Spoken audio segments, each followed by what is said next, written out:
ገብሩ አስራት ስለ ስብሃት ነጋ ይናገራሉ። ሻዕቢያዎች ስብሃትን በጣም ነው የሚያምኑት። የቁርጥ ቀን ልጅ ይሉታል። ተስፋዬ ገብረአብ አንድ ማስታወሻው ላይ አቶ ስብሃት ነጋ ወደ አንድ ስብሰባ ቀበጥ ልጆቻቸውን ፍሪ ኤሪትሪያ የሚል ቲሸርት አልብሰው እንዳመጡ ይናገራል። ስብሃት ህወሓት ውስጥ የሚገኙት የሻዕቢያ ወዳጅ። ሰላም ጤና ፍቅር ባላችሁበት ሁሉ ይሁን ውድ ሀገሬ ልጆች። በዛሬው ዝግጅታችን ስለ ህወሓቱ ጎድፋዘር ስብሃት ነጋና ስለ ህወሓት አሁናዊ ሁኔታ የተወሰኑ ወቅታዊና ታሪካዊ መረጃዎችን ይዘን መጥተናል። እስከ ዝግጅታችን ፍጻሜ አብራችሁን ቆዩ።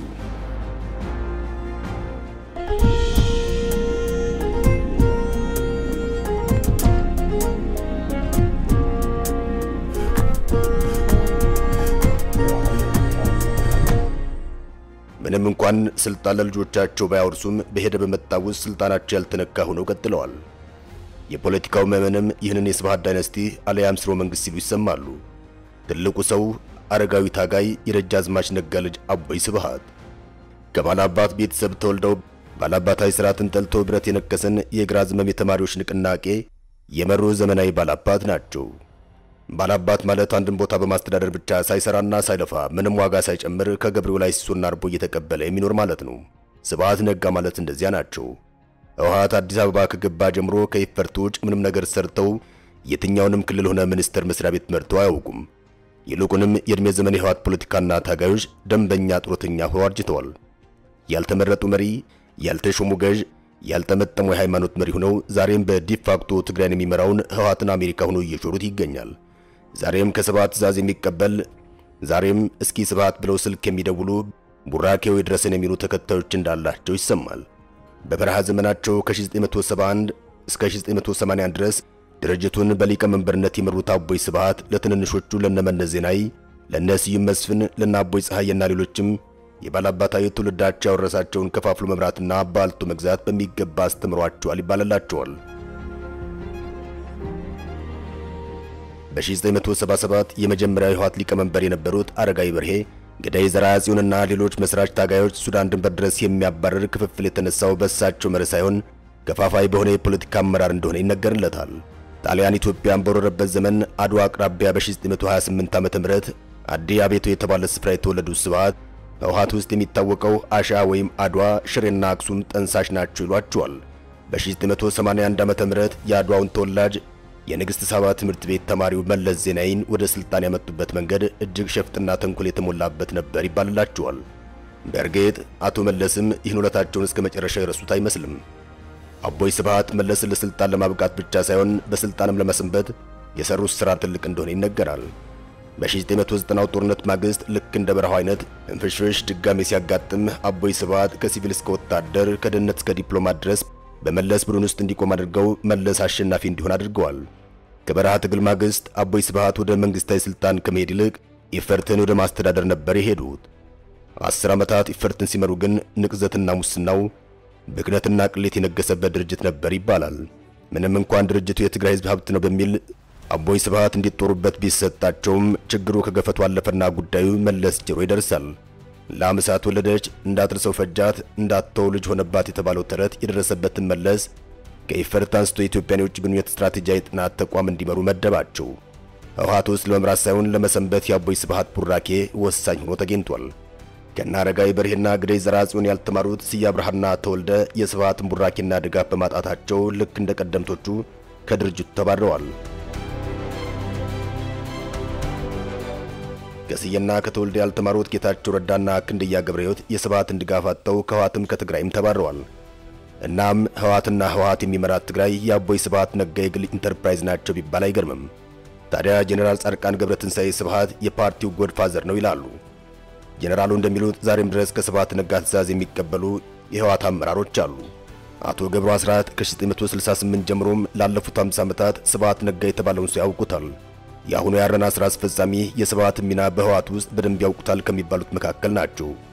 ምክንያቱ ደግሞ መርዝ የጠቀሰው የስብሃት ጦር ወቅቷቸዋል ከሚባሉት መካከል አንዱ ስለሆኑ ነው። የትግራይ ክልል ፕሬዝዳንት የነበሩት ገብሩ አስራትም መለስ ከፊት ስብሃት ከኋላ በመሩት አድማ ከድርጅቱ ተሰናብተዋል። ታዲያ ቪክቲሙ ሰው ገብሩ ስብሃት የኤርትራ የቁርጥ ቀን ልጅ ነው ሲሉ ይደመጣሉ። በኢትዮ ኤርትራ ጦርነት እኮ ስልክ ደውሎት ነበር። ወደሱ ይደውሉ ነበር። የሄረ ጦርነቱ እናስቆመው፣ ይሄ እኮ እልቂቱ የበረታ ነው። ይህን አባባል ለሚሰማው ሰው ምናልባትም በኤርትራ ሰራዊት የተያዙ ስዩም መስፍን አቦይ ፀሐይንና አስመላሽ ወልደ ስላሴን ያለምንም ቅድመ ሁኔታ ሲረሽኑ ስብሃት መትረፋቸው የቁርጥ ቀን ልጅነታቸው ታውቆ ነው የሚል ጥያቄ ማጫሩ አልቀርም። ምናልባትም ወደፊት ጊዜ የሚገልጠው እውነት ይሆናል። ማን ያውቃል? ከዚህ በተጨማሪ የኤርትራው ሰላይ የነበረው የቀድሞ ወያኔ ሹም ተስፋዬ ገብረአብ የኤርትራ ሹሞችን ለማስደሰት ከጻፋቸው ቀድሞ አለቆቹ ስላቆች ባንዱ ስብሃትን ያነሳል። በማስታወሻው እንደሚለው ስብሃት ቀበጥ ልጆቹን ይዞ ወደ ባለስልጣናት ስብሰባ የመምጣት ልምድ ነበረው። አንዳንዴም ልጆቹ አርጩሜ ይዘው ባለስልጣናትን እንደ ጓዶቻቸው በገረፋ ይጫወቱ ነበር የሚለው ተስፋዬ ይህን ባለስልጣናቱን ለማሸማቀቅ ይጻፈው ወይም እውነት ይሁን ተጨማሪ ነገር ድጋሚ አልተሰማም። በአንድ ስብሰባ ላይ ግን አቦይ ስብሃት ልጆቹን ፍሪ ኤርትራ የሚል ቲሸርት አልብሶ መምጣቱን ይጽፋል። እንግዲህ አቦይ ስብሃት ማለት እንዲህ የሚነገር ታሪክ አላቸው። አቦይ ዲሞክራሲያዊ ማዕከላዊ ይመራዋል በሚባለው ህወሓት ሆነ ኢህአዴግ ውስጥ እያሉም እንደፈለጉ የሚሰማቸውን የሚናገሩ ሰው ነበሩ። ህወሓት ከሻዕቢያ በላይ ለኤርትራ ነጻነት መስዋዕትነት ከፍሏል ብለው ተናግረው የሚያውቁት ስብሃት ነጋ አሁንም ከጽምዶ ጀርባ ስለመኖራቸው አይጠረጠርም። በአሁኑ ወቅት ጽምዶ እየተባለ ያለው የህወሓትና የሻዕቢያ ጥምረት በከፍተኛ ደረጃ ወታደራዊና የፕሮፓጋንዳ እድገቶች እያሳየ ይገኛል። በቅርብ ቀናት ህወሓት በወልቃይት ጥቃት ሊፈጽም ይችላል ሲሉ የተናገሩትም የዚሁ አካል ናቸው። በአፋር በኩል የተጀመረው ድንገተኛ ጥቃት ልብ ሊባል ይገባል። ከቀናት በፊት እንዲሁ የአንድ ወልቃይት ከፍተኛ አመራር የህወሓትን የጦርነት እቅድ በተመለከተ መረጃን አሰራጭተው ነበር። እቅዱ ከሻዕቢያ ጋር በመናበብ በህዳር ወር ውጊያ ለመክፈት ማቀዳቸውን ይጠቁማል። ዘኢኮኖሚስት መጽሔት ከ3 ሳምንት በፊት ባሰራጨው ዘገባው በወልቃይት አዲስ ውጊያ ሊቀሰቀስ ይችላል ሲል መዘገቡ ይታወሳል። ውጊያው በሁመራ በኩል ሊፈነዳ መቃረቡን የሚጠቁም ወታደራዊ መረጃዎችም እየወጡ ይገኛል። የወልቃይት ጠገዴ ዞን የሚሊሻ ጽሕፈት ቤት ኃላፊ የሆኑት አቶ ክብራ በማህበራዊ ገጻቸው ባሰራጩት አጭር መረጃም በቀጣይ ሳምንት ጦርነት ለመክፈት ዝግጅት እንዳለ መረጃው ደርሶናል ሲሉ ተደምጠዋል። የሚሊሻ ጽሕፈት ቤት ኃላፊው ወያኔ በመጪው ወር ማለትም ወርሃ ዳር ወልቃይት ጠገዴን በኃይል ለመውረር ተዘጋጅቷል፣ የእናቶ ጌታቸው ረዳ ተፈናቃይን በተመለከተ አጀንዳ ትተን አሁን በአንድነት መቆም መዘጋጀት አለብን፣ ለዳግም ባርነት የሚወርቅ ትውልድ የለም፣ እኛም የአባቶቻችን ልጆች መሆን አለብን፣ የጀመርነውን ትግልም ዳር ማድረስ አለብን ሲሉ ህዝቡ በንቃትና በተጠንቀቅ እንዲቆም አዘዋል። በወልቃይት ጥቃት ሊከፍት ይችላል የተባለውም አርሚ 7 እንደሆነ ተነግሯል።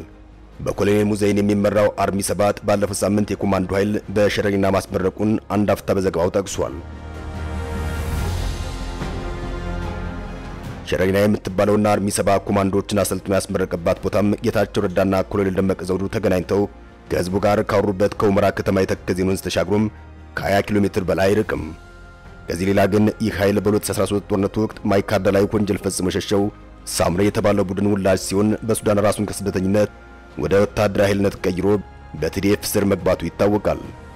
የትግራይ ጦርነት በኋላ ግን በህወሓት መሪዎችና ወታደራዊ መሪዎች ሽርክናም በቅጥረኝነት ለሱዳን ጊዜያዊ መንግስት ተሰጥቶ ከፖርት ሱዳን እስከ ካርቱም ተዋግቷል። ከዚያም ከካርቱም እስከ አልፋሽር ድረስ ሲዋጋ የነበረ ኃይል እንደሆነ ይነገራል።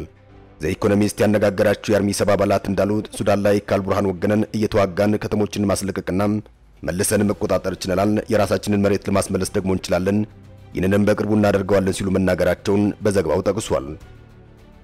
ህወሓት በመጨረሻም ዞሮ መዝጊያው ጭራሩ እንዲሉ ህወሓትና ሻዕቢያ ዳግም የታሪክ ድርሰት ዞሮ አዟዙሮም አገናኝቷቸዋል። ብዙ የፖለቲካ ተንታኞች ተፈጥሯዊ ሞቱን ለመሞት ጫፍ ላይ ያለው ህወሓት ብቻውን ላለመሞት አብሮ አደጉን ሻዕቢያን መጥራቱን ይናገራሉ። ምናልባትም አርሚ 7 ተከዜን ከተሻገረ የህወሓት የመጨረሻ ወታደራዊ ዘመቻ ሊሆን እንደሚችል ይገመታል። የሻዕቢያም ቢሆን ስህተት አለመሆኑ ዕድሉ ሰፊ ነው። እኛ ግን ዘወትር እንደምንለው ለሀገራችን የምንመኘው ሰላም ብቻ ነውና ሰላም ለኢትዮጵያ እንዲሆን እንመኛለን። ለጦርነት የተነሱ ልቦች ቀዝቅዙ፣ ለውጊያ የቋመጡ ክንዶች ይብረዱ፣ ሀገሩም ምድሩም ሰላም እንዲሆን እንመኛለን። ሰላም።